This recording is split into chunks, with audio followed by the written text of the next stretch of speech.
जी दया करो, प्रभु जी दया करो, मन में आन बसो। എല്ലാവരും ഭജന വളരെ ശ്രദ്ധയോടെ കേട്ടുകൊണ്ടിരിക്കുകയാണ്. ഏവരും ഒരുമിച്ച് ഒരേ വാക്കുകൾ തന്നെയാണ് ഉരുവിട്ടുകൊണ്ടിരിക്കുന്നത്. പക്ഷേ അവരോരോരുത്തരുടെയും മനസ്സിലുള്ള ഭാവവും ഭാവനയും വ്യത്യസ്തമാണ്. മറ്റുള്ളവരുടെ മനസ്സിൽ എന്താണ് നടക്കുന്നത് എന്ന് അവർക്ക് ആർക്കും അറിയില്ല. എന്നാൽ എനിക്കിവരുടെ മനസ്സിലുള്ള കാര്യങ്ങൾ കേൾപ്പിക്കാൻ കഴിയും. എന്തെന്നാൽ ഞാൻ അനുഭവമാണ്.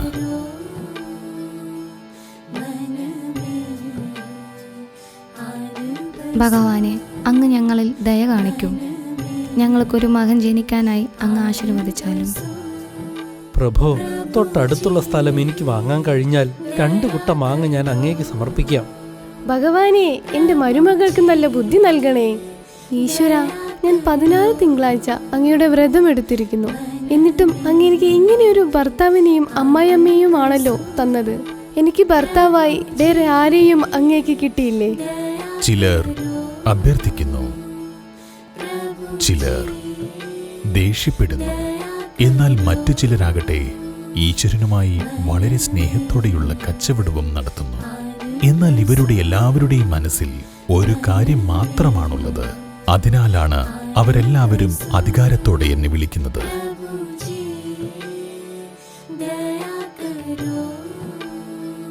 കൃഷ്ണ, ഞാൻ എത്ര കാലമായി അങ്ങയെ വിളിച്ചുകൊണ്ടിരിക്കുന്നു.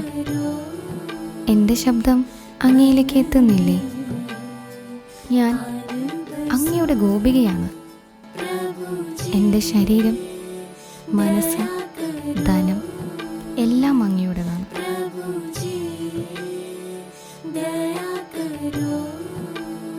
ഞാൻ അങ്ങയുടേതാണ്, അങ്ങ് എൻ്റേതാണ്.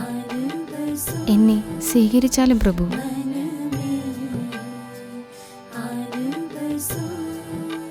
ഭഗവാൻ ഓരോരുത്തരുടെയും മനസ്സിലെ കാര്യങ്ങൾ കേൾക്കുന്നവനാണ്.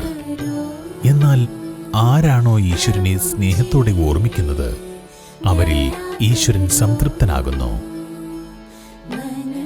ഭഗവാൻ അവരുടെ രക്ഷകനും രക്ഷാധികാരിയുമാകുന്നു. സിന്ധ് ഹൈദരാബാദ് പ്രവിശ്യയിലെ അതിപ്രസിദ്ധമായ ദാദാ ആശാറാമിന്റെ കുടുംബാംഗമായ വി ഭക്തി, ദാനധർമ്മങ്ങൾ, സേവനങ്ങൾ എന്നിവയിൽ അതീവ താല്പര്യമുള്ളവളായിരുന്നു. കുശാഗ്രബുദ്ധി, മാന്യമായ പെരുമാറ്റം, ദീർഘവീക്ഷണം എന്നീ ഗുണങ്ങളുണ്ടായിരുന്ന ഗോപിയെ വളരെ ചെറുപ്പത്തിൽ തന്നെ സിന്ധിയിലെ അതിസമ്പന്നമായ ഒരു കുടുംബത്തിലേക്ക് വിവാഹം കഴിച്ചയച്ചു. ഗോപി, നിനക്ക് തുണികൾ തയ്ക്കേണ്ട എന്താവശ്യമാണുള്ളത്? നിന്റെ എല്ലാ ആഗ്രഹങ്ങളും ചോദിക്കാതെ തന്നെ നടത്തിത്തരുന്ന ഒരു കുടുംബമല്ലേ നിനക്കുള്ളത്? കൂട്ടുകാരി, എനിക്ക് സ്വന്തം സമ്പാദ്യത്തിൽ നിന്നും ദാനം ചെയ്യുന്നതാണ് ഇഷ്ടം. എൻ്റെ കുടുംബാംഗങ്ങൾ ഒരിക്കലും ദാനധർമ്മങ്ങൾ ചെയ്യുന്നത് വിലക്കാറില്ല. പക്ഷേ സ്വന്തമായി സമ്പാദിച്ച ധനം ദാനം ചെയ്യുന്നതിൻ്റെ സുഖം ഒന്ന് വേറെ തന്നെയാണ്. ഒരുപക്ഷേ ഇങ്ങനെ ചെയ്യുന്നത് കൊണ്ട് എനിക്ക് വളരെ പെട്ടെന്ന് ഭഗവാനെ ലഭിച്ചാലോ? നീ പറയുന്നത് ശരിയാണ്. എന്നാൽ ഭഗവാനെ ലഭിക്കുമെന്ന് നിനക്ക് ശരിക്കും തോന്നുന്നുണ്ടോ? എന്തുകൊണ്ട് കിട്ടില്ല? ഗോപികമാർക്ക് കൃഷ്ണനെ ലഭിക്കുമെങ്കിൽ പിന്നെ എനിക്ക് എന്തുകൊണ്ട് ലഭിച്ചുകൂടാ? മനസ്സിൽ സമ്പൂർണ്ണ നിശ്ചയമുണ്ടെങ്കിൽ അലയുന്ന തോണിക്ക് തോണിക്കാരന് ലഭിക്കുക തന്നെ ചെയ്യും. നിങ്ങൾക്ക് കാണാൻ കഴിയുന്നത് യഥാർത്ഥത്തിൽ നിങ്ങളല്ല, അത് നിങ്ങളുടെ ശരീരമാണ്. ശരീരത്തിനകത്തുള്ള ആത്മാവ്, ആ പ്രകാശം, അതാണ് നിങ്ങൾ. ഗോപിക്ക് ബാബയുടെ ഇരുപുരികങ്ങൾക്കും നടുവിലായി തിരിഞ്ഞുകൊണ്ടിരിക്കുന്ന ഒരു ചക്രത്തെ കാണാൻ കഴിഞ്ഞു. അവൾ ട്രാൻസിലായിരുന്നില്ല. കണ്ണുകൾ തുറന്നിരിക്കെ തന്നെ അവൾക്ക് ശക്തമായ ഒരു പ്രകാശം കാണാനായി. മാത്രമല്ല, അവൾ പരമാത്മാവിനോടുള്ള സ്നേഹത്തിൽ മുഴുകിയിരുന്നു പോയി.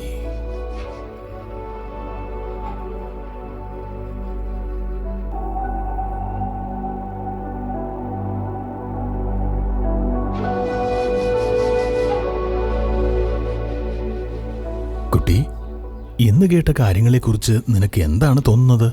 ബാബ, എനിക്കൊന്നും മനസ്സിലായില്ല. പക്ഷേ വളരെ ശാന്തി അനുഭവം ചെയ്തു. കുട്ടി ഒരു കാര്യം ചെയ്യൂ. നാളെ മുതൽ ഒരാഴ്ചത്തേക്ക് ദിവസവും ജ്ഞാനം കേൾക്കൂ. അപ്പോൾ നിനക്ക് എല്ലാം മനസ്സിലാകും. പക്ഷേ ബാബ, എനിക്ക് അങ്ങയെ ഗുരുവായി സ്വീകരിക്കാൻ കഴിയില്ല. പതിവ്രതയായ സ്ത്രീക്ക് തൻ്റെ ഭർത്താവാണ് ഗുരു എന്നാണ് ഞാൻ കേട്ടിട്ടുള്ളത്. ഗുരുവായി സ്വീകരിക്കാൻ ആരു പറഞ്ഞു? കുട്ടി, താങ്കൾ ജ്ഞാനമാണ്. ഇവിടെ വന്ന് ജ്ഞാനമാണ് കേൾക്കേണ്ടത്. സ്വയത്തെ തിരിച്ചറിയണം, പരമാത്മാവിനെയും തിരിച്ചറിയണം. അതുമാത്രമല്ല, പരമാത്മാവ് നമ്മുടെ കൂട്ടുകാരനുമാണല്ലോ. പരമാത്മാവ് നമ്മുടെ കൂട്ടുകാരനുമാണല്ലോ എന്ന ബാബയുടെ വാക്കുകളിൽ ഗോപിക്ക് അതിയായ സന്തോഷം തോന്നി.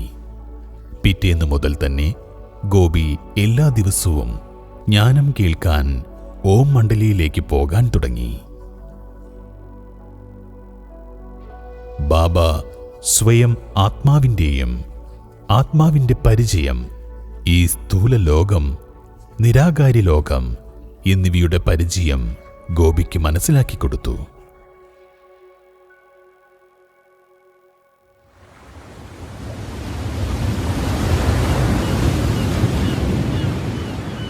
ഒരു ദിവസം ബാബ ചോദിച്ചു, മകളെ ഗോപി, നിരാകാരനായ പരമാത്മാവ് നമ്മെ എല്ലാവരെയും ജ്ഞാനാമൃതം കുടിപ്പിച്ച് പതീതത്തിൽ നിന്നും പാവനമാക്കാനായി വന്നിരിക്കുകയാണ്. കാമവികാരം നരകത്തിലേക്കുള്ള വാതിലാണ്. നീ വളരെ ബുദ്ധിമതിയാണ്. ഇതേക്കുറിച്ച് നിനക്ക് എന്തു തോന്നുന്നു? ബാബ, ഞാൻ പരമാത്മാവിൻ്റെ സത്യമായ ഗോപികയാണ്. ഞാൻ ഇന്നു മുതൽ പവിത്രതയുടെ വ്രതമെടുക്കുകയാണ്.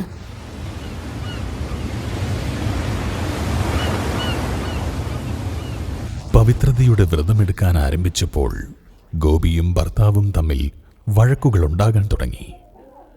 1-2 തവണ ഭർത്താവ് അവളെ ശാരീരികമായി മർദ്ദിക്കുകയും ചെയ്തു.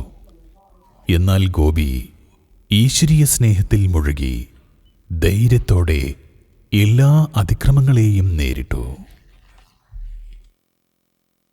ഒരു ദിവസം ഗോപിയുടെ ഭർത്താവ് അവളുടെ നേർക്ക് ഗ്ലാസ് എറിഞ്ഞു. ഗ്ലാസ് തട്ടി ഗോപിയുടെ തലയിൽ ആഴത്തിലുള്ള മുറിവുണ്ടായി. എന്നാൽ ആ ദിവസം തന്നെ വിവരമറിഞ്ഞ ഗോപിയുടെ അമ്മ തൻ്റെ മകളെ തിരിച്ചു വീട്ടിലേക്ക് കൊണ്ടുപോയി. എന്നാൽ ചുറ്റുമുള്ള ആളുകൾ കുടുംബാംഗങ്ങളെ പല കാര്യങ്ങൾ പറഞ്ഞ് തെറ്റിദ്ധരിപ്പിച്ചു. തെറ്റുധാരണകൾ വിശ്വസിച്ച ഗോപിയുടെ മുത്തശ്ശൻ ആശാറാംജി ഗോപിയെ ഓം മണ്ഡലിയിലേക്ക് പോകുന്നതിൽ നിന്നും വിലക്കി. എന്നാൽ ഭഗവാന്റെ ഗോപികയെ ആർക്കാണ് തടയാനാവുക? ഗോപി തൻ്റെ വീട്, കുടുംബം, ധനം, സമ്പത്ത് എന്നിവയെല്ലാം ഉപേക്ഷിച്ച് ഓം മണ്ഡലിയിലേക്ക് പോയി. ബാബ ഗോപിക്കും സഹോദരിക്കും അവരുടെ അമ്മയ്ക്കും ഓം മണ്ഡലിക്കടുത്ത് ഒരു വാടക കെട്ടിടത്തിൽ താമസിക്കുവാനുള്ള സൗകര്യമൊരുക്കി കൊടുത്തു. ഗോപിയുടെ അമ്മയെ യജ്ഞത്തിൽ ക്യൂൻ മദർ എന്നാണ് വിളിച്ചിരുന്നത്. ബാബ, അങ്ങ് ഞങ്ങൾക്ക് ആശ്രയം നൽകിയതിന് വളരെ നന്ദിയുണ്ട്. അങ്ങനെ പറയരുത് കുട്ടി. ശിവബാബയോടാണ് നന്ദി പറയേണ്ടത്. ഈ ബാബ ശിവബാബയുടെ ആജ്ഞ അനുസരിക്കുന്നു എന്ന് മാത്രമേ ഉള്ളൂ. ബാബ, ഞങ്ങളിവിടെ 8-10 തയ്യൽ മെഷീനുകൾ വെച്ചോട്ടെ? അതെന്തിനാ കുട്ടി? ബാബ, വീട്ടുകാരുടെ ഉപദ്രവങ്ങൾ കൊണ്ട് മടുത്ത സഹോദരിമാർക്ക് സ്വയം പര്യാപ്തരാകാനായി ഞാൻ തയ്യൽ പഠിപ്പിച്ചു കൊടുക്കാം. ബന്ധനമുള്ള സഹോദരിമാർക്ക് ഇവിടെ വന്ന് തയ്യൽ പഠിക്കുകയും പരമാത്മാവിൻ്റെ മുരളി കേൾക്കുകയും ചെയ്യാമല്ലോ. വളരെ നല്ല കാര്യമാണ് കുട്ടി. നീ വളരെ ബുദ്ധിമതിയാണ്. പതുക്കെ ബന്ധനത്തിൽ അകപ്പെട്ടിരുന്ന പല അമ്മമാരും സഹോദരന്മാരും ഗോപിയുടെ അടുത്തേക്ക് തയ്യൽ പഠിക്കാൻ വരാൻ തുടങ്ങി. അവരെല്ലാവരും അവളെ സ്നേഹത്തോടെ ദീദി എന്ന് വിളിക്കാൻ തുടങ്ങി. അല്പകാലം കഴിഞ്ഞപ്പോൾ പരമാത്മാവ് ഗോപിക്ക് മൻമോഹിനി എന്ന അലൗകിക നാമം നൽകി. ബ്രഹ്മബാബ തൻ്റെ എല്ലാ സമ്പത്തും 8 സഹോദരിമാരടങ്ങുന്ന ഒരു ട്രസ്റ്റ് ഉണ്ടാക്കി ആ ട്രസ്റ്റിന് കൈമാറി. ആ 8 സഹോദരിമാരിൽ ഒരാൾ ദീദി മൻമോഹിനിയായിരുന്നു. കുട്ടികളെ, ഈ ട്രസ്റ്റിന്റെ മുഴുവൻ ഉത്തരവാദിത്വവും നിങ്ങളിലാണ്. ഓം രാധേ, ഈ ട്രസ്റ്റിന്റെ മുഖ്യസ്ഥാനം താങ്കൾക്കാണ്. ശരി ബാബ. ആ കുട്ടി ദീദി മൻമോഹിനിയോട് അഭിപ്രായങ്ങൾ ചോദിച്ച് കാര്യങ്ങൾ ചെയ്യുക. തീർച്ചയായും ബാബ. ദീദി മൻമോഹിനി മമ്മയുടെ മുഖ്യ ഉപദേശകയായിരുന്നു. മാത്രമല്ല, യജ്ഞത്തിന്റെ സ്റ്റോറിലെ എല്ലാ കാര്യങ്ങളും നോക്കി നടത്തുന്ന മുഖ്യ കൺട്രോളർ കൂടിയായിരുന്നു ദീദി മൻമോഹിനി. ബാബയ്ക്കും അമ്മയ്ക്കും ദീദിയുടെ പരിപക്വമായ സ്ഥിതിയിൽ വളരെയധികം വിശ്വാസമായിരുന്നു. ജ്ഞാനത്തിൻ്റെയും യോഗത്തിൻ്റെയും വളരെ കൃത്യമായ ധാരണ ദീദിയുടെ മുഖ്യ വിശേഷതയാണ്. ഒരു ദിവസം ദാദി ജാനകി വളരെ അസ്വസ്ഥമായിരിക്കുന്നത് ദീദി കണ്ടു. എന്തുപറ്റി കൂട്ടുകാരി? നിന്റെ മുഖം വാടിയിരിക്കുന്നതെന്താണ്? എന്റെ പുരുഷാർത്ഥം മറ്റുള്ളവരിൽ നിന്നും വളരെ പിറകിലാണോ എന്നൊരു സംശയം എനിക്കിപ്പോഴുമുണ്ട്. പുരുഷാർത്ഥം പുരുഷാർത്ഥം എന്ന് പറഞ്ഞ് വളരെ വലിയ ഒരു കാര്യമായി അതിനെ കാണേണ്ട ആവശ്യമേയില്ലല്ലോ. പിന്നെ എങ്ങനെയാണ് പുരുഷാർത്ഥം ചെയ്യേണ്ടത്? കൂട്ടുകാരി, സദാ സന്തോഷത്തിലിരിക്കാനുള്ള പുരുഷാർത്ഥം ചെയ്യൂ. അത് കാണുമ്പോൾ മറ്റുള്ളവർക്കും പുരുഷാർത്ഥം ചെയ്യാനുള്ള ആഗ്രഹമുണ്ടാകണം. പുരുഷാർത്ഥത്തെ വളരെ വലിയൊരു പർവ്വതമായി കണ്ടാൽ അതിലേക്ക് ബുദ്ധിമുട്ടി കയറാൻ ആരെങ്കിലും ഇഷ്ടപ്പെടുമോ? സന്തോഷത്തോടെ കളിചിരിയിലൂടെ പുരുഷാർത്ഥം ചെയ്യണം. ദീദി, പക്ഷേ ഭഗവാനോട് എങ്ങനെയാണ് കളിക്കുകയും ചിരിക്കുകയും ഒക്കെ ചെയ്യുക? അത് ഭഗവാനല്ലേ? ശരിയാണ്, ഭഗവാനാണ്. എന്നാൽ നമ്മുടെ കൂട്ടുകാരനും കൂടിയാണല്ലോ. ഭഗവാനുമായി നമുക്ക് സർവ്വസംബന്ധങ്ങളുമുണ്ടല്ലോ. ഭഗവാനെ കൂട്ടുകാരനായി കണ്ടു നോക്കൂ. എത്ര മധുരമായ സുഖമാണ് അതിൽ നിന്നും ലഭിക്കുന്നതെന്ന് അപ്പോഴറിയാം. ദീദിയുടെ ഈ മധുരമായ പാഠങ്ങളിലൂടെയാണ് ദാദി ജാനകിക്ക് ഭഗവാനെ കൂട്ടുകാരനായി കാണാൻ കഴിഞ്ഞത്. വർഷങ്ങൾ കഴിഞ്ഞപ്പോൾ ദാദി ജാനകി കമ്പാനിയൻ ഓഫ് ഗോഡ് എന്ന ഒരു പുസ്തകം രചിക്കുകയുണ്ടായി. ആ പുസ്തകം എഴുതാനുള്ള പ്രേരണ ദീദി മൻമോഹിനിയിൽ നിന്നുമാണ് ദാദിക്ക് ലഭിച്ചത്. ദീദി നിശ്ചയബുദ്ധിയുടെയും നിർഭയതയുടെയും പ്രതീകമായിരുന്നു. ഒരിക്കൽ ബാബ പറഞ്ഞു, കുട്ടികളെ, ശിവബാബ ഇന്ന് നിങ്ങളോട് കിണറ്റിലേക്ക് ചാടാൻ പറയുകയാണ്. നിങ്ങളിൽ ആരെല്ലാമാണ് കിണറ്റിലേക്ക് ചാടുക? കുട്ടി, നീ ഈ പരീക്ഷയിൽ പാസായി. എന്നാൽ ബാബ എപ്പോഴെങ്കിലും തന്റെ കുട്ടികളെ വെള്ളത്തിൽ മുങ്ങിത്താഴാൻ അനുവദിക്കുമോ? ബാബ, ഞാൻ പരമാത്മാവിന്റെ ഗോപികയാണ്. ഭഗവാൻ എന്തു പറയുന്നുവോ ഞാൻ അത് ചെയ്യാൻ തയ്യാറാണ്.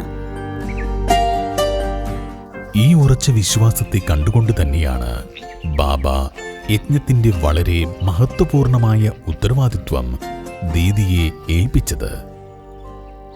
ഭാരതത്തിന്റെ വിഭജനത്തിന് ശേഷം 1950-ൽ ഓം മണ്ഡലിയിലെ 400 സഹോദരീ സഹോദരന്മാർക്ക് കറാച്ചിയിൽ നിന്നും ഭാരതത്തിലേക്ക് സ്ഥിരതാമസം മാറ്റേണ്ടതായി വന്നു. എന്നാൽ എങ്ങോട്ട് താമസം മാറ്റണമെന്നത് ആർക്കും അറിയില്ലായിരുന്നു. കുട്ടി, താങ്കൾ ഭാരതത്തിലേക്ക് പോകണം. എന്നിട്ട് യജ്ഞത്തിനായി ഉചിതമായ ഒരു സ്ഥാനം കണ്ടെത്തണം. ഇതിൽ 2 കാര്യങ്ങൾ പ്രത്യേകം ശ്രദ്ധിക്കേണ്ടതുണ്ട്. ഒന്ന്, ബാബയുടെ ഈ പുഷ്പങ്ങൾ പോലെയുള്ള കുട്ടികളുടെ മേൽ ലോകത്തിന്റെ മോശമായ ദൃഷ്ടി പതിക്കാൻ ഇടവരരുത്. രണ്ടാമതായി, എല്ലാ കുട്ടികൾക്കും ഒരു മേൽക്കൂരയ്ക്ക് കീഴിൽ തന്നെ താമസിക്കാനുള്ള സൗകര്യമുണ്ടാകണം. ശരി ബാബ. ബ്രഹ്മ ബാബയ്ക്ക് ദീദി മൻമോഹിനിയിൽ സമ്പൂർണമായ വിശ്വാസമുണ്ടായിരുന്നു. എന്തെന്നാൽ ദീദി പലതവണ തന്റെ ശക്തിശാലി സ്ഥിതിയും കഴിവുകളും തെളിയിച്ചു കഴിഞ്ഞിരുന്നു.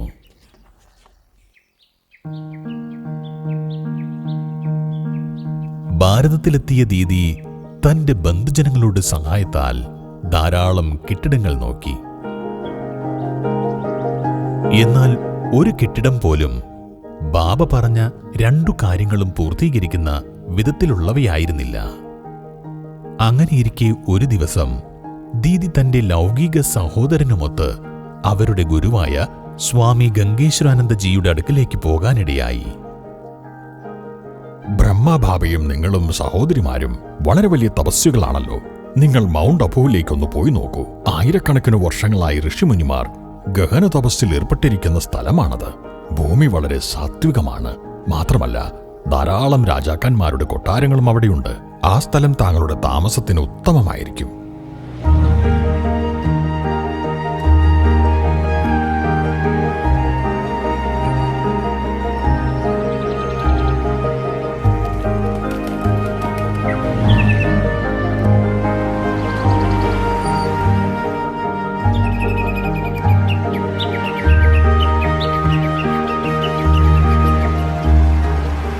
മൗണ്ട് അബുവിലേക്ക് പോയി ധാരാളം കൊട്ടാരങ്ങൾ കണ്ടിട്ട് പോലും ദീദിക്ക് എല്ലാ സഹോദരിമാർക്കും സഹോദരന്മാർക്കും ഒന്നിച്ച് താമസിക്കാൻ ഉചിതമായ ഒരു സ്ഥലം കണ്ടെത്താനായില്ല.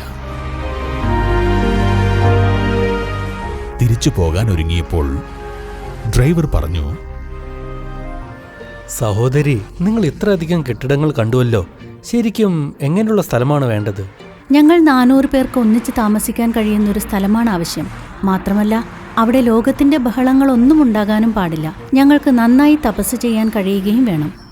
ഒരു സ്ഥലമുണ്ട്, ഞാൻ നിങ്ങളെ അങ്ങോട്ട് കൊണ്ടുപോകാം. ഒരുപക്ഷെ നിങ്ങൾക്ക് ഇഷ്ടപ്പെട്ടാലോ?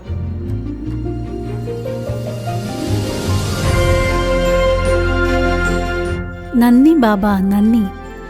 അങ്ങ് ഞങ്ങൾ കുട്ടികൾക്ക് വേണ്ടി ഇത്ര നല്ല സ്ഥലമാണല്ലോ കണ്ടുപിടിച്ചത്. വളരെ നന്ദി സഹോദര. താങ്കൾ ഭഗവാന്റെ കാര്യത്തിൽ സഹയോഗം തന്നതിന് വളരെ നന്ദി. 1950 മെയ് 5-ാം തീയതി ഓം മണ്ഡലി എന്ന സംഘടന മൗണ്ട് അബുവിലേക്കെത്തി. ഒന്നാലോചിച്ചു നോക്കൂ, 400 പേരുടെ ഉത്തരവാദിത്വം കേവലം ദീദി ഒരാളുടെ മാത്രം തീരുമാനത്തിൽ. ബാബ ഇത്രയും വലിയൊരു ചുവട് എങ്ങനെയാണ് വെച്ചിട്ടുണ്ടാകുക? ബാബയ്ക്ക് ദീദിയുടെ ശരിയും തെറ്റും തിരിച്ചറിയാനുള്ള ശക്തിയിലും തീരുമാനമെടുക്കാനുള്ള കഴിവിലും പരിപൂർണ വിശ്വാസമുണ്ടായിരുന്നു. ദീദി സ്വയം വളരെ നല്ല ധാരണാമൂർത്തിയായിരുന്നു. അതുകൊണ്ട് തന്നെ യജ്ഞത്തിലെ ഓരോ കുട്ടികളെയും ധാരണായുക്തരാക്കാനുള്ള പുരുഷാർത്ഥവും ചെയ്തിരുന്നു. സേവനങ്ങൾ ആരംഭിച്ചപ്പോൾ ദീദി തന്നെയാണ് ഏറ്റവും ആദ്യം ഡൽഹി, അലഹബാദ്, ഗോളിയാർ എന്നീ സ്ഥലങ്ങളിലേക്ക് ചെന്ന് ധാരണകളുടെ ക്ലാസുകൾ എടുത്ത് ഓരോരുത്തരെയും ശക്തിശാലികളാക്കി മാറ്റിയത്. ഒരിക്കൽ ദീദി ചില ആളുകളുമായി കൂടിക്കാഴ്ച നടത്തുകയായിരുന്നു. ദീദി, ഒരമ്മ താങ്കളെ കാണാനായി വന്നിട്ടുണ്ട്. എന്നാൽ അവർക്ക് ദീദിയെ കാണാൻ ഒരല്പം മടിയുണ്ട്. എന്നെ കാണാൻ മടിക്കുന്നതെന്തിനാണ്? അവരെ വളരെ സ്നേഹത്തോടു കൂടി കൂട്ടിക്കൊണ്ടുവരൂ. പറയൂ, താങ്കൾക്ക് എന്നോട് എന്താണ് ചോദിക്കാനുള്ളത്? ദീദിജി, ഇവിടെ എനിക്കൊരു പുതിയ ജീവിതമാണ് ലഭിച്ചത്. ശിവബാബയുടെ സ്നേഹം എനിക്ക് വളരെയധികം സുഖം നൽകുന്നു. എല്ലാം വളരെ നല്ലതാണ്. പക്ഷേ പറയൂ. ഇവിടെ വരുന്നതിന് മുൻപ് എനിക്കൊരു ഗുരു ഉണ്ടായിരുന്നു. ഗുരുവിൻ്റെ നിർദ്ദേശങ്ങൾ എനിക്ക് വളരെ നല്ലതായി തോന്നിയിരുന്നു. ഗുരുവിനോട് എനിക്ക് വളരെ ആദരവുമുണ്ട്. അതിനാൽ ഞാൻ ഗുരുവിൻ്റെ ഈ ലോക്കറ്റ് ധരിക്കാൻ തുടങ്ങി. ഇവിടെ വരുന്നത് കൊണ്ട് ഞാൻ ഈ ലോക്കറ്റ് ഊരി വെക്കണോ? കൂട്ടുകാരി, താങ്കൾ വളരെ നിഷ്കളങ്കയാണ്. നിഷ്കളങ്കരുടെ നാഥനായ ബാബ താങ്കളെ വളരെയധികം സ്നേഹിക്കുന്നുമുണ്ട്. താങ്കൾ ഗുരുവിൻ്റെ ലോക്കറ്റ് അണിഞ്ഞോളൂ, അതിലൊരു പ്രശ്നവുമില്ല. എന്നാൽ ഒരിക്കലും ജ്ഞാനത്തിൽ നിന്നും വഴിമാറി നടക്കരുത്. എന്തെന്നാൽ പരമഗുരുവും പരമപിതാവും പരമാത്മാവുമായ നിരാകാരനായ ശിവബാബ സ്വയം ജ്ഞാനം കേൾപ്പിച്ചുകൊണ്ടിരിക്കുകയാണ്. എന്തെങ്കിലും വിധത്തിലുള്ള ചിന്തകൾ വരികയാണെങ്കിൽ അതിൽ തന്നെ തടസ്സപ്പെട്ട് നിൽക്കുകയും ആശയക്കുഴപ്പത്തിലാവുകയും ചെയ്യരുത്. ഒരു കാര്യം സദാ ഓർമ്മിക്കണം, ഏതൊരു ചിന്തയാണോ നമ്മെ പരമാത്മാവിൻ്റെ ഓർമ്മയിൽ നിന്നും അകറ്റി നിർത്തുന്നത്, അത് മായയാണ്. മായയുടെ മേലാണ് വിജയം പ്രാപ്തമാക്കേണ്ടത്. മനസ്സിലായില്ലേ? ശരി. വ്യർത്ഥതയെക്കുറിച്ചും മായയെക്കുറിച്ചും ദീദി വളരെ കൃത്യമായി എല്ലാവരെയും പറഞ്ഞു മനസ്സിലാക്കാറുണ്ടായിരുന്നു. ഇതിനൊരൊറ്റ കാരണം മാത്രമായി ഉണ്ടായിരുന്നത്, അതാണ് ദീദിയുടെ കൃത്യമായ പഠനം. ക്ലാസ്സിൽ ഡയറി, പെൻ, കണ്ണട എന്നിവയെടുത്ത് ബാബ വരുന്നതിന് മുൻപേ ദീദി എത്തിച്ചേരാറുണ്ട്. ദീദി ദിവസം മുഴുവനും മുരളിയെക്കുറിച്ച് മനചിന്തനകൾ നടത്തുകയും ജ്ഞാനത്തിൻ്റെ പോയിന്റുകളിൽ നിന്ന് ധാരാളം ചോദ്യോത്തരങ്ങൾ തയ്യാറാക്കുകയും ചെയ്തിരുന്നു. മുഴുവൻ ദിവസത്തിലും ആരെല്ലാം ദീദിയെ കാണാൻ വരുന്നുവോ അവരോടെല്ലാം ദീദി മുരളിയിലെ ചോദ്യങ്ങൾ ചോദിക്കാറുണ്ട്. അതിനുശേഷം മാത്രമേ മറ്റുള്ള കാര്യങ്ങൾ സംസാരിക്കാറുള്ളൂ. ഇന്നും ദിവസേന മുരളികളിലുള്ള ചോദ്യോത്തരങ്ങൾ, ധാരണയ്ക്കുള്ള മുഖ്യസാരങ്ങൾ എന്നിവ ദീദിയാണ് ആരംഭിച്ചത്. മമ്മ അവ്യക്തമായതിനു ശേഷം ദീദി മധുബനിയിൽ തന്നെ താമസിച്ച് ബാബയുടെ വലം കൈയായി പ്രവർത്തിക്കുകയും യജ്ഞത്തിന്റെ പരിപൂർണമായ ഉത്തരവാദിത്വം ഏറ്റെടുക്കുകയും ചെയ്തു. കുട്ടി, ഇപ്പോൾ കുട്ടി എങ്ങനെയാണോ ബാബയുടെ വിരൽ പിടിച്ച് നടക്കുന്നത്, അതുപോലെ ഭാവിയിൽ സത്യയുഗത്തിലെ ആദ്യത്തെ രാജകുമാരന്റെ വിരൽ പിടിച്ച് നടക്കാൻ പഠിക്കും. ഇക്കാര്യത്തിൽ കുട്ടിക്ക് നിശ്ചയമുണ്ടോ? ഉണ്ട് ബാബ. ഡ്രാമയിൽ ഇത്രയും വണ്ടർഫുള്ളായ ഒരു പാർട്ട് എനിക്ക് ലഭിച്ചത് എൻ്റെ ഭാഗ്യമാണ്. എനിക്ക് ഇക്കാര്യത്തിൽ സമ്പൂർണ്ണ നിശ്ചയമുണ്ട്. ഒപ്പം ഞാൻ വളരെ നല്ല പുരുഷാർത്ഥവും ചെയ്യുന്നുണ്ട്. ബ്രഹ്മബാബ അവ്യക്തമായതിനു ശേഷം ശിവബാബ ദീദിയുടെയും ദാദിയുടെയും ജോഡിയെയാണ് യജ്ഞത്തെ പരിപാലിക്കാനുള്ള ഉത്തരവാദിത്വം ഏൽപ്പിച്ചത്.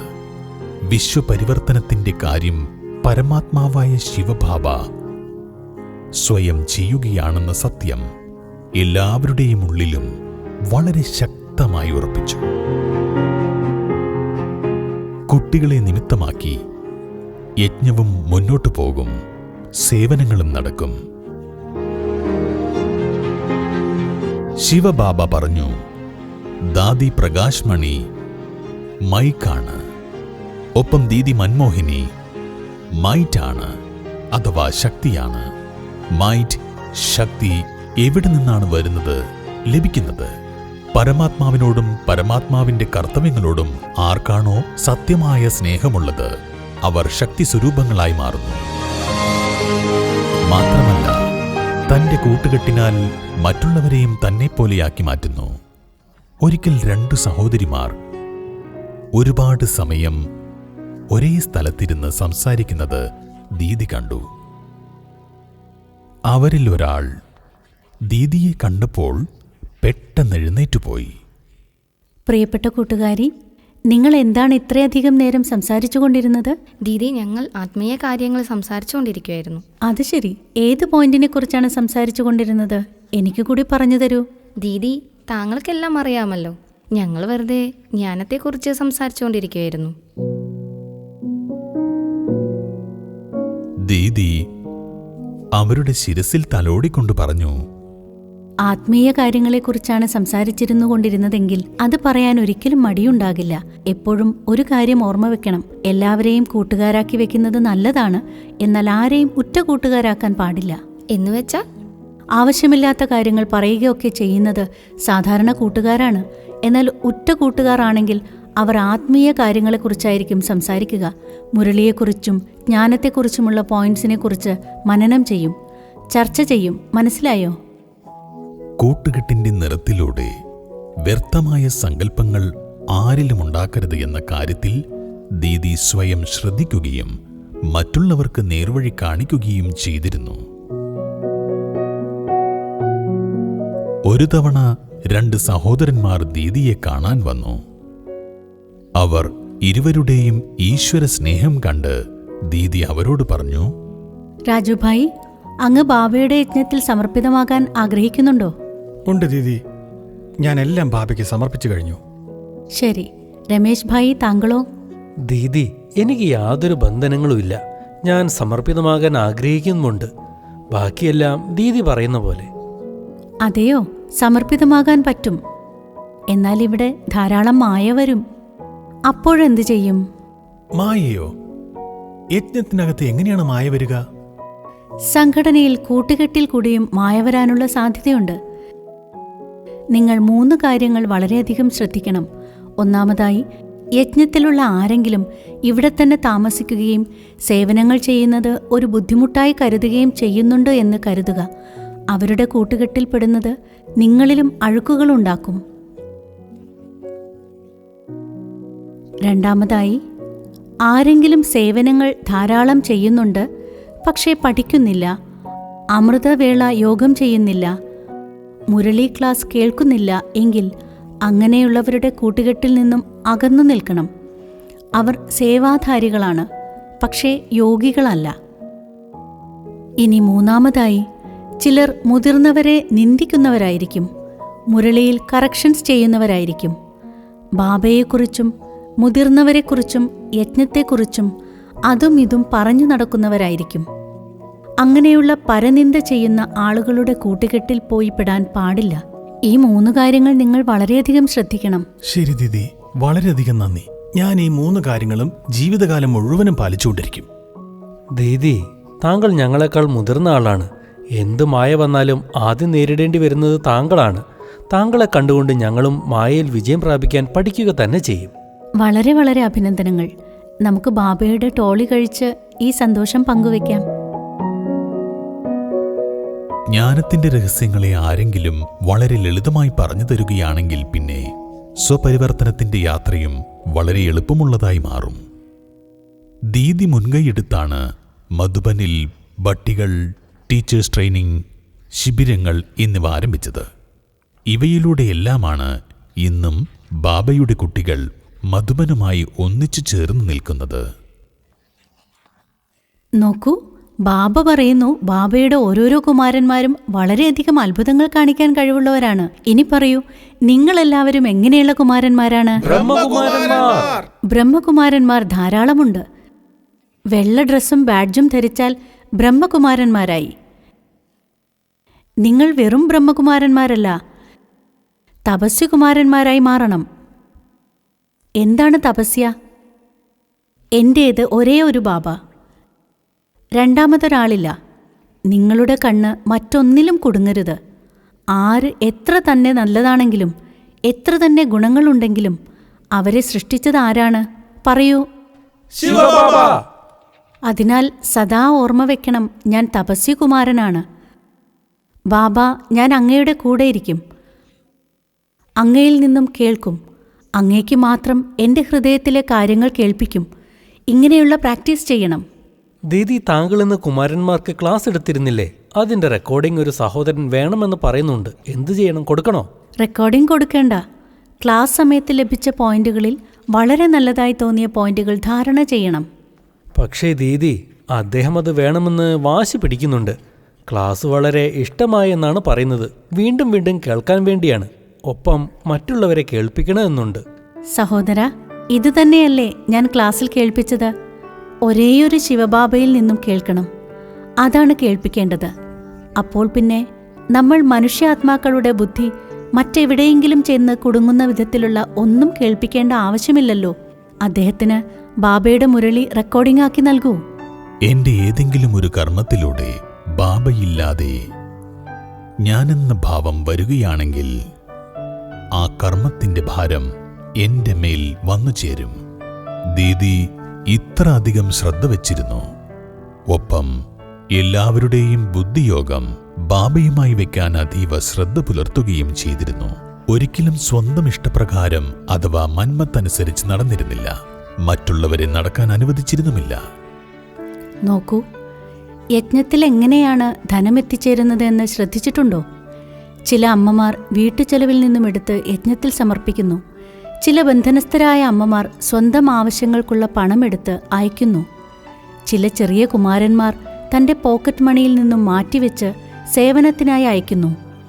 യജ്ഞത്തിലേക്ക് വരുന്ന ഓരോരോ പൈസയിലും ത്യാഗവും തപസ്യയുമുണ്ട്. ഒപ്പം ബാബയോടുള്ള അതിയായ സ്നേഹവും ഉണ്ട്.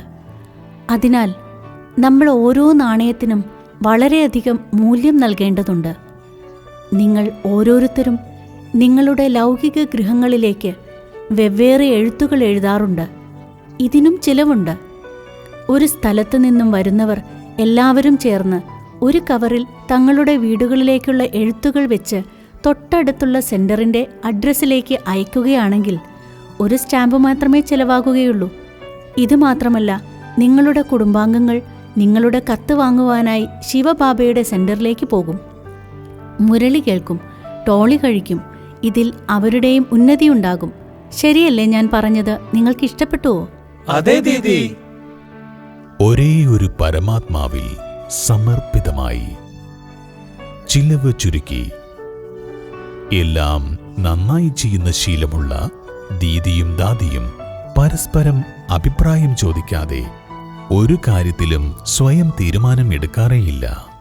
അതായിരുന്നു രീതി. രണ്ടുപേരും സംഘടനയെ വളരെയധികം ബലവത്താക്കി. അങ്ങനെ പതുക്കെ പതുക്കെ ദേശത്തു നിന്നും വിദേശത്തു നിന്നും ധാരാളം കുട്ടികൾ മധുബനിലേക്ക് എത്താൻ തുടങ്ങി. ഓം ശാന്തി ദീദി. ദീദി, ഇത് സിസ്റ്റർ മൗറിൻ ആണ്. ദീദി സിസ്റ്റർ മൗറിനെ നോക്കിക്കൊണ്ടേയിരുന്നു. ശക്തിശാലിയായ ദൃഷ്ടി നൽകിക്കൊണ്ടേയിരുന്നു. ഇതിലൂടെ സിസ്റ്റർ മൗറിന് അശരീരി സ്ഥിതിയുടെ അനുഭവം ഉണ്ടാകാൻ തുടങ്ങി. അനേകം ജന്മങ്ങളിലായി തന്നിലുണ്ടായിരുന്ന ഭാരങ്ങളെല്ലാം ഇല്ലാതായി എന്നാണ് അവർക്ക് തോന്നിയത്. ദീദി പറഞ്ഞു, മോറിനല്ല, മോറിനി, മയിലാണ്. താങ്കൾ ബാബയുടെ മോറിനിയാണ്. യു ആർ നോട്ട് മോറിൻ, യു ആർ മോർണി. Means peahen, god's peahen. മോർണി ആം ബാബാസ് മോർണി. എനിക്ക് ഇംഗ്ലീഷ് അറിയില്ല, താങ്കൾക്ക് ഹിന്ദിയും അറിയില്ല. പക്ഷേ ആത്മാക്കൾ കൂട്ടുകാരാണ്, ഫ്രണ്ട്സാണ്. ഓക്കെ? പ്രഭുപ്രേമത്തിൽ മുഴുകിയ ദീദി വളരെ സരളമായിട്ടാണ് എല്ലാവരെയും ഈശ്വരീയ പ്രേമത്തിൽ ലയിപ്പിച്ചിരുന്നത്. എല്ലാ ദിവസവും മുരളി ക്ലാസ്സിനു ശേഷം ദീദിയും ബാബയെപ്പോലെ എല്ലാ കത്തുകൾക്കും മറുപടി എഴുതിയതിന് ശേഷം മാത്രമേ ദീദി ബ്രേക്ക്ഫാസ്റ്റ് കഴിക്കാറുള്ളൂ. കത്തിൽ ഇൻലൻഡിന്റെ ആദ്യ ഭാഗത്തിൽ മുരളിയുടെ പോയിന്റ്സ് ആണ് എഴുതുക. അതിനുശേഷം സേവനങ്ങളുടെ കാര്യങ്ങൾ എഴുതും. ദീദിക്ക് ആരെങ്കിലും ഓർമ്മ വരികയാണെങ്കിൽ അവരുടെ വിശേഷതകൾ ദീദി പ്രത്യേകം നോട്ട് ചെയ്തിരുന്നു. നോട്ട് ചെയ്തിരിക്കുന്ന പുസ്തകത്തെ അടുത്തുവെച്ച് ഓരോരുത്തർക്കും കത്തെഴുതുമ്പോൾ അവരുടെ വിശേഷതകൾ പ്രത്യേകം എഴുതി അവരിൽ ബലം നിറച്ചിരുന്നു. മാത്രമല്ല, സ്നേഹത്തോടെ അഭിപ്രായങ്ങളും നൽകിയിരുന്നു. ദാദിയും ദീദിയും എല്ലായ്പ്പോഴും ടീച്ചർ സഹോദരിമാരുമായി കൂടിക്കാഴ്ച നടത്തുകയും സേവനങ്ങളെക്കുറിച്ചുള്ള കാര്യങ്ങൾ ചോദിച്ചറിയുകയും ചെയ്തിരുന്നു. സേവനങ്ങളെക്കുറിച്ചുള്ള വിവരങ്ങൾ ദീദി എല്ലാ സെന്ററുകളിലേക്കും എഴുതി അറിയിക്കുകയും അവയെ ക്ലാസ്സിൽ വരുന്ന എല്ലാ സഹോദരീ സഹോദരന്മാരെ കേൾപ്പിക്കാൻ പറയുകയും ചെയ്തിരുന്നു. എല്ലാവർക്കും അതിലൂടെ സേവനങ്ങൾ ചെയ്യാനുള്ള പ്രേരണ ലഭിക്കാൻ വേണ്ടിയാണ്. ഒരു ദിവസം സിസ്റ്റേഴ്സുമായി സേവന വാർത്തകൾ കേൾക്കുന്നതിനിടെ ദാദി പറഞ്ഞു, പുഷ്പ സിസ്റ്റർ, സേവന വാർത്തകൾ പറയൂ. ദാദി, ഞാൻ പ്രത്യേകിച്ചൊരു സേവനവും ചെയ്തിട്ടില്ല. ഞാൻ ഇപ്പോഴും പഠിക്കുകയാണ്. അല്ലല്ല, നീ വളരെ നന്നായി സേവനങ്ങൾ ചെയ്യാറുണ്ടല്ലോ. ദീദി, ഞാനോ? അതെ, നീ തന്നെ. എന്തെന്നാൽ താങ്കൾ സേവനങ്ങൾ ചെയ്യുകയാണെങ്കിൽ മുതിർന്നവർ വളരെ നിശ്ചിന്തരായാണ് ഇരിക്കാറുള്ളത്. ഇതും വളരെ വലിയൊരു സേവനം തന്നെയല്ലേ? നോക്കൂ കൂട്ടുകാരെ, സേവനങ്ങൾ ശിവബാബയാണ് ചെയ്യിക്കുന്നത്.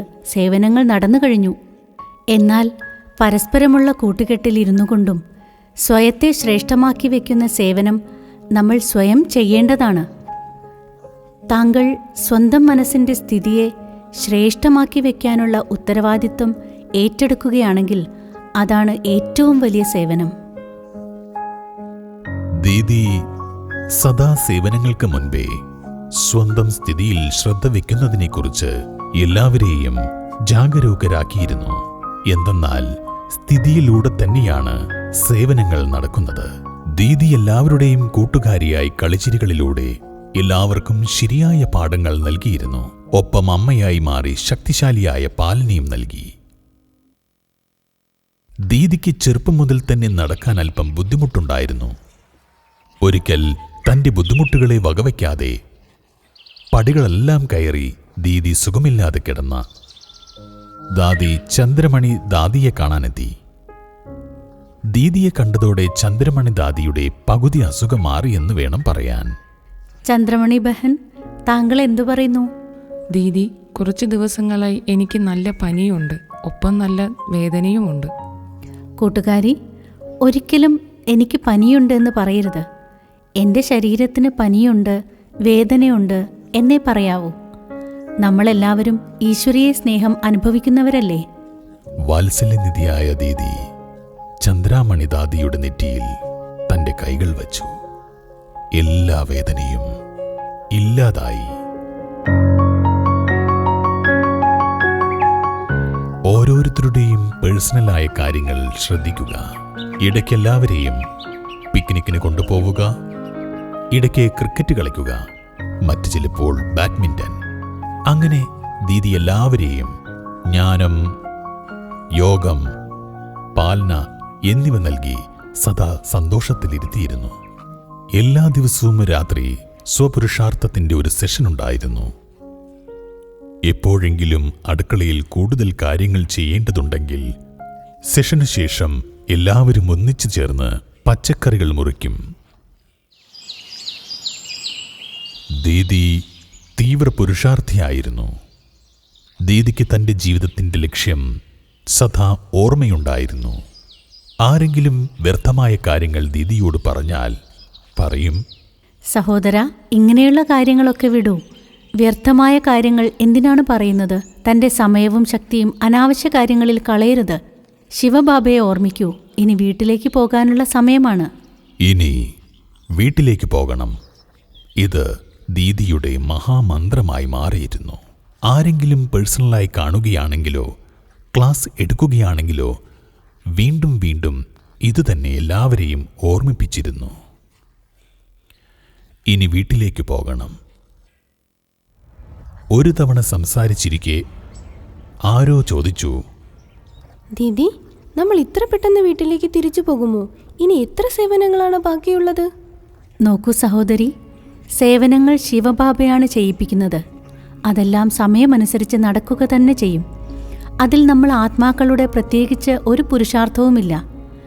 നമ്മുടെ പുരുഷാർത്ഥം നഷ്ടോമോഹമായി മാറാൻ വേണ്ടിയുള്ളതാണ്. നമ്മളിൽ ഏതെങ്കിലും വിധത്തിലുള്ള മോഹമൊന്നും ഇല്ലല്ലോ എന്ന് നമ്മൾ എപ്പോഴും പരിശോധിച്ചുകൊണ്ടിരിക്കണം. പലപ്പോഴും സേവനങ്ങൾ, സ്ഥാനം എന്നിവയെക്കുറിച്ച് പല മോഹങ്ങളും ഉണ്ടാകാനിടയുണ്ട്. ആളുകളോടുള്ള മോഹം വളരെ എളുപ്പത്തിൽ ഇല്ലാതായിത്തീരുന്നതാണ്.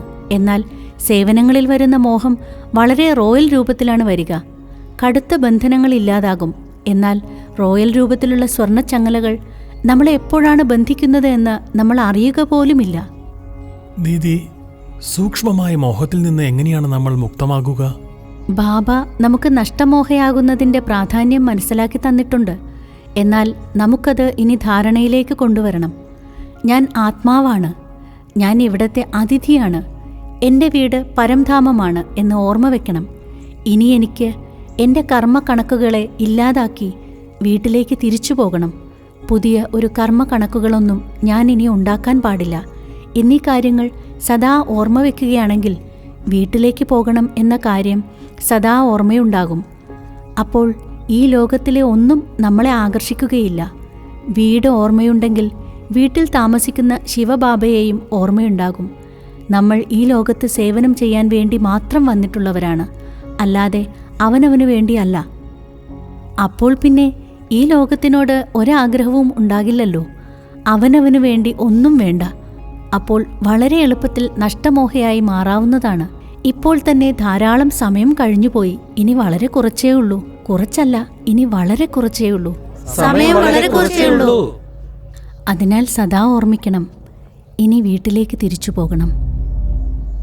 ഒരു ദിവസം രാവിലെ അമൃതവേള സമയത്ത് ദീദിക്ക് ചെറിയ തലകറക്കമുണ്ടായി. ദീദി താഴെ വീണു. മുറിവുണ്ടായി. ദീദിയുടെ ബ്രെയിനിൽ ക്ലോട്ടാണെന്നാണ് ഡോക്ടർ പറഞ്ഞത്. ഡോക്ടർ ഭഗവതി വളരെ സ്നേഹത്തോടെ സ്വന്തം അമ്മയെ ചികിത്സിക്കുന്നത് പോലെ ദീദിയുടെ ചികിത്സ ചെയ്യാൻ ആരംഭിച്ചു. ദീദിജി, ഇപ്പോൾ എങ്ങനെയുണ്ട്? ഡോക്ടർ സാഹബ്, താങ്കൾ എൻ്റെ ശരീരത്തിൻ്റെ ചികിത്സയാണ് ചെയ്തുകൊണ്ടിരിക്കുന്നത്. ആത്മാവായ ഞാൻ സദാ ശിവബാബയുടെ ഓർമ്മയുടെ ഊഞ്ഞാലിൽ ആടിക്കൊണ്ട് വളരെ സന്തോഷത്തോടെ ഇരിക്കുകയാണ്. ദീദി എല്ലാ ഡോക്ടർമാർക്കും നേഴ്സുമാർക്കും ശിവബാബയുടെ പരിചയം നൽകിക്കൊണ്ട് ബാബയുടെ ഓർമ്മയിലിരിക്കാൻ അവരെ പഠിപ്പിച്ചു. ഹോസ്പിറ്റലിലെ ദീദിയുടെ മുറി ഒരു ആശ്രമമായി മാറി. ആ മുറിയിൽ യോഗത്തിൻ്റെ വൈബ്രേഷൻസും സേവനത്തിൻ്റെ ചർച്ചകളും മാത്രമാണ് ഉണ്ടായിരുന്നത്. വരൂ ദീദി, ഓപ്പറേഷൻ തിയേറ്ററിലേക്ക് പോകാനുള്ള സമയമായി. സഹോദരി, ആദ്യം താങ്കൾ പറയൂ, താങ്കൾക്ക് ബാബയെ ഓർമ്മയുണ്ടോ? ഓർമ്മയുണ്ടല്ലോ. ഇനി വീട്ടിലേക്ക് തിരിച്ചു പോകണം. ഈ വിശ്വനാടകവേദിയിൽ ഓരോ ആത്മാവിനും പ്രത്യേകം അഭിനയ ഭാഗങ്ങളാണുള്ളത്. ദീദിയാകട്ടെ പരമാത്മാവിൻ്റെ ഗോപികയായിരുന്നുവല്ലോ. ഓപ്പറേഷന് കുറച്ച് ദിവസങ്ങൾക്ക് ശേഷം 1983 ജൂലൈ 28 ദീദി മൻമോഹിനി തൻ്റെ പഴയ ശരീരം ഉപേക്ഷിച്ചു. ആത്മാവാകുന്ന പക്ഷി തൻ്റെ അടുത്ത സേവനത്തിനായി യാത്രയായി. ഞാൻ എല്ലാവരുടെയും മനസ്സുകളെ അറിയുന്നവനാണ്. എല്ലാവർക്കും തോന്നിയിരുന്നു, ദീദിക്ക് എങ്ങനെയാണ് ഇത്ര പെട്ടെന്ന് പോവാനാകുക? ബാബ ദീദിയെക്കുറിച്ച് വളരെ പ്രത്യേകമായ ഒരു സന്ദേശം നൽകി. എന്താണോ സംഭവിച്ചത് അതിൽ ധാരാളം രഹസ്യങ്ങൾ അടങ്ങിയിട്ടുണ്ട്. താങ്കൾക്കെല്ലാവർക്കും ദീദി വളരെ പ്രിയപ്പെട്ടവളായിരുന്നു. എന്നാൽ ദീദിക്ക് പ്രിയം സേവനത്തോടായിരുന്നു. അതിനാൽ സേവനങ്ങൾ ദീദിയെ തൻ്റെ അടുത്തേക്ക് ആകർഷിച്ചു കൊണ്ടുപോയി. ഡോക്ടർ ഭഗവതിയുടെയോ ഈശ്വരന്റെയോ യാതൊരു പിഴവുമില്ല. ഇത് ഡ്രാമയുടെ സീക്രട്ടാണ്. അതിനാൽ യാതൊരു വിധത്തിലുള്ള അനാവശ്യ ചിന്തകളും ഇതേക്കുറിച്ച് സൃഷ്ടിക്കരുത്.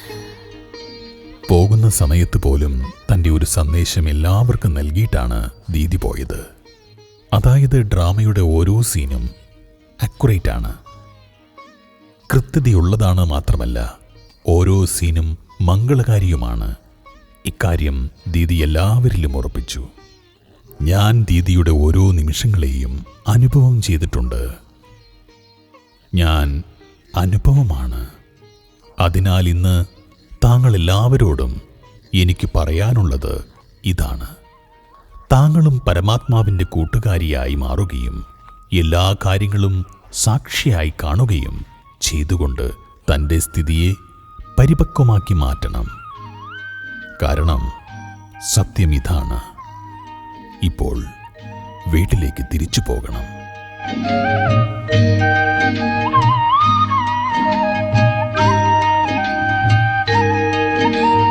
ज्ञान योग का यही है सार, जाना है इस जग के पार।